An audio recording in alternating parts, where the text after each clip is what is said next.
As I said, 70% of the time, people live in stress, and living in stress is living in survival. We've all been in that place where we're depressed and we're down. And what's interesting is, how do we treat that? What do we do with that?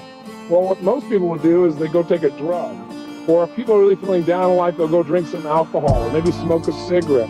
And the definition of stress is when your brain and body are knocked out of balance, out of homeostasis. The stress response is what the body innately does to return itself back to order. But the truth is, if you look at your life and you were to write down all the emotions you experience in the week, both good and bad, each of those emotions has tied to it a certain way of using your body. And if you keep using your body that way over and over again, you'll keep feeling that way. There's one thing that if you did every single day, no joke, it would make an extraordinary difference in whatever mental health issue you're struggling with, and that is exercise.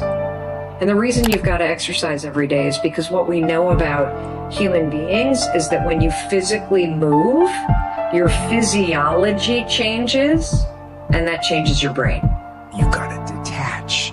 You've got to detach from the problems or the stress that you're experiencing so that you can get that perspective of them. Now, there's a couple different types of stress. Now, if it's something that you can control that's causing you stress, well, why aren't you getting control of it? Generally, it's a lack of discipline. So you gotta have the discipline to grab control and make it happen. And when I say you need discipline for that, what that means is these stresses that you're avoiding, they're not going to go away if you avoid them. So take the discipline to face the stressful situation. Get ahead of it. Don't be afraid of it. Now, there's also stress that's caused by things that you cannot control.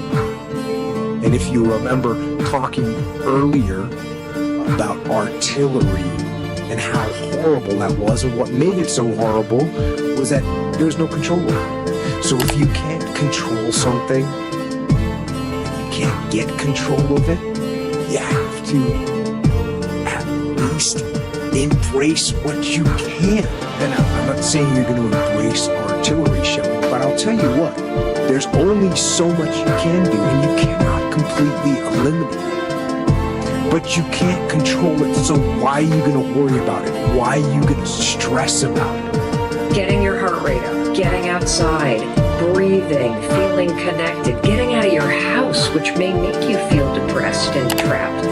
Doing that every day, that physical push. You don't have to run. You don't have to go to an aerobics class.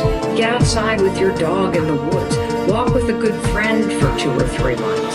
Doing that every single day not only moves your body, which changes your mind, it gets you out of your physical environment, which is